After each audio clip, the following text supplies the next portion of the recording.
Fooramiif egzibishiniin sosochii Itoophiyaatti faalama hir'isuu bara 2025 guyyoota 5f turu giddugala konvenshinii idil addunyaa Addisitti bakka ministeerri muummee itti aanaa obbo Tamasgan Xuruunee argamanitti banameera. Saganticharratti ergaa kan dabarsan ministeera geejjibaaf loojistiksii Dr. Alamuu Simee mootummaan damee geejjibaaf loojistiksii ammayyeessuu fi faalama naannoof qilleensa hambisuuf hojiilee gurguddoo hojjechaa akka jiru ibsaniiru. Dhiibbaan jijjiirama qilleensaa yaaddoo addunyaa yerootti ta'etti gara tajaajila geejjibaa faalama qilleensaa hambisutti ce'uun Itoophiyaaf dirqama malee filannoo ta'uu hin danda'us jedhaniiru.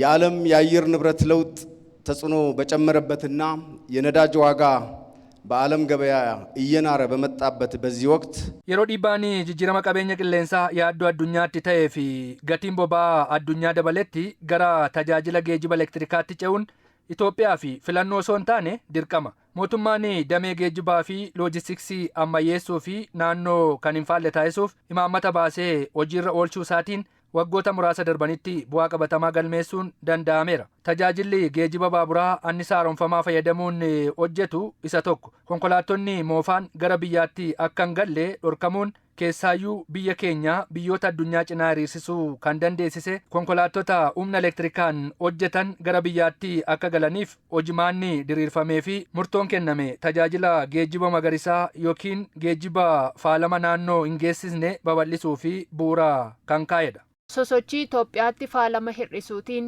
dameewwan gurguddoo sadii irratti xiyyeeffachuun hojjetamaa jira kan jedhan Dr. Alamuun tajaajila geejjibaa hawaasaa gara konkolaataa elektirikaatti jijjiiruun isa tokko akka ta'e dubbataniiru.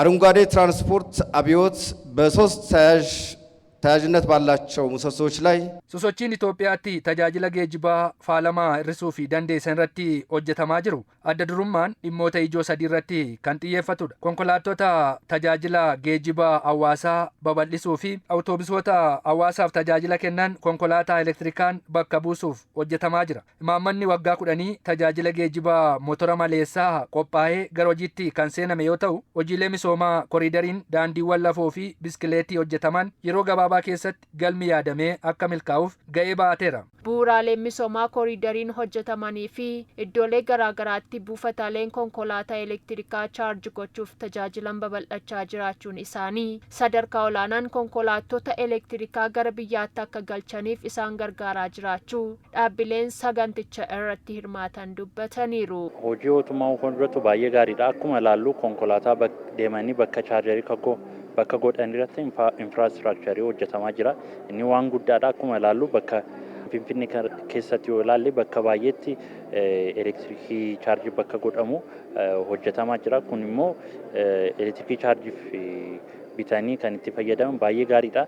Akkuma immoo elektirikii chaarjii irratti immoo haaluma karaa wajjin daandii wajjin seensi godhee addaabti godhee akkuma deemuuf immoo gosoota gara biraa biraandii gara biraa wajjin karaa biyyatti seensisaa jira. Mootummaanis immoo karaa kanaanii nu deeggaraa jira.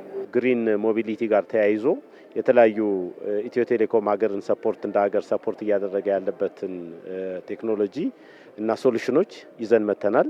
sosochii Itoophiyaatti faalama hir'isuu waliin wal qabatee Itiyoo Telekoom akka biyyaatti ga'ee gumaachaa jiru teknooloojiiwwanii fi furmaata isaanii qabannee dhiyaanneerra. Keessaa'uu konkolaattota elektirikaan socho'aniif iddoolee buufata chaarjii mijataa fi gahaa ta'e dhiyeessaa jirra. Hojiin kun Itoophiyaa faalama qilleensaarraa bilisaa fi biyya ammayyoofte akkasumas dorgomtuu taate uumuuf imala taasifamu kan deeggarudha.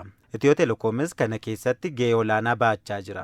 Fooramii fi egzibishiniin sosochii Itoophiyaatti faalama hir'isuu bara 2025 qophaa'ee faayidaa diinagdeef biyyaa konkolaattonni elektirikaa qaban ilaalchisee hubannoo hawaasaa guddisuuf yaadamee kan gaggeeffamu akka ta'ee fi namni hundi akka daawwatuufis ministeera geejjibaaf loojistiksii Dr. Alamuu Simee waamicha dhiheessaniiru. ይህ የአረንጓዴ ሞቢሊቲ ኤግዚቢሽንና ፎረም ሶስት ዋና ዓላማዎች የሰነቀ ነው። Fooramii fi egzibishiniin sosochii Itoophiyaatti faalama hir'isuu bara 2025 qophaa'e galmoota 3 milkeessuuf yaadamee kan qophaa'edha. Tokkoffaa konkolaattota elektirikaan socho'an waliin wal qabatee hubannoo hawaasaa guddisuu, lammaffaa sochii investimentii jajjabeessuu, sadaffaan ammoo hariiroo teekinooloojii biyyoota addunyaa waliin qabnu jabeessuu fi caalmaatti guddisuudha.